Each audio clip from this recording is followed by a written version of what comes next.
Investigation में क्या कुछ? देखिए 15 जून को हमारे मतलौडा थाना में एक महिला ने एफआईआर दर्ज करवाई थी उसकी बहन की गुमशुदगी की। और अगले दिन सुबह खरखोदा से सूचना आती है कि एक लड़की की लाश मिली है। खरखोदा थाना के अंतर्गत एक नहर में डेड बॉडी मिली है। तो उसको यहाँ सूचना मिलती है, परिवार वाले अगर वहाँ पर जाते हैं तो उसी लड़की की पहचान होती है जो हमारे यहाँ से गुम हुई थी। और जब डेड बॉडी को देखा गया तो उस पर कुछ चोट के निशान थे और उससे प्रतीत होता था कि हो सकता है इसकी हत्या की गई हो। तो वहाँ पर उसका पोस्टमार्टम करवाया गया खानपुर पीजीआई में बोर्ड के माध्यम से। और उससे परिवार वालों ने बताया कि ये लड़की जो है सुनील नाम के लड़के के साथ गई थी जो इसराना का रहने वाला है। और सुनील, क्योंकि पहले सुनील की बॉडी नहीं, वो जिंदा ही था, निकल गया था नहर में, कार उसने गिराई थी तो यहाँ वो निकल गया था तैर के। तो इसको घटना से जुड़ते देर नहीं लगी तो पता बाद में फिर तो उसके बाद ये लड़का सुनील नाम का लड़का जो पार्क हॉस्पिटल में पहले से एडमिट था, तो इसको जब ये घटना से जुड़ता हुआ नजर आया तो पुलिस ने उसको काबू करके गहराई से पूछताछ की तो सारा इसका खुलासा हुआ। और पता चला कि 14 तारीख को ये लड़का इस लड़की को, क्योंकि पहले से इनकी जान पहचान थी, यार दोस्त थे ये, तो ये लड़का अहर गांव में लेके इसको गया था। अहर गांव में इस लड़की की कोई शूटिंग थी, ये हरियाणवी एल्बम में काम करती थी, तो वहां पर अहर गांव में शूटिंग थी। लेट नाइट तक इनकी वहां पर शूटिंग हुई। उसके बाद करीब 10 बजे के ये वहां से फारिग होते हैं और ये लड़का इस लड़की को लेके चल पड़ता है। तो रास्ते में इनकी किसी बात को लेके लड़ाई हो जाती है और उस लड़ाई में चाकू पहले से गाड़ी में पड़ा हुआ था। ये सुनील इस लड़की को चाकू मार देता है, गर्दन पर और छाती पर वार करता है।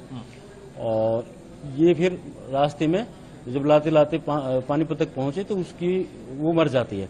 तो फिर इसने प्लान की अपने माइंड में कि हम डेड बॉडी को खुर्द बुर्द कर दें।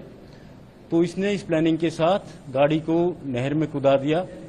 और क्योंकि ये तैरना जानता था अच्छे से, इसको इस बात का अच्छे से पता था कि इसको लड़की को तैरना आता नहीं है, इसको तैरना आता था। तो ये खुद निकल गया बाहर तैर के और वो लड़की बह गई। तो फिर गाड़ी को हमने निकलवाया और गाड़ी से फिर इनके फोन वगैरह बरामद हुए, लड़की की सैंडल बरामद हुई है और लड़के को गिरफ्तार कर लिया। आज उसको कोर्ट में पेश करके उसका पुलिस रिमांड लिया जाएगा और गहराई से पूछताछ की जाएगी कि इसमें और कोई तो शामिल नहीं है और कैसे कैसे इसने हत्या की, उसके पूरा सीन क्रिएट करके और इसकी गहराई से और पूछताछ की जाएगी। तो सर, क्या जब इसने गाड़ी नहर में कुदाई, क्या उस वक्त लड़की जिंदा थी या फिर अभी घायल अवस्था में थी?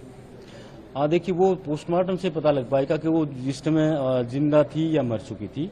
लेकिन इसका कहना यह है कि मतलब बता नहीं रहा है ये स्पष्ट, इसको ध्यान नहीं है।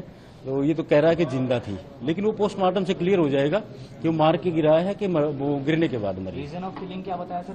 वजह किस बात? वजह ये किसी और लड़के से बात करती थी, ये चाहता नहीं था कि किसी और से बात करे। तो उस दौरान जब ये वापस आ रहे थे तो किसी लड़के का कॉल आ गया, वो बात करती रही, ये मना करता रहा, वो मानी नहीं।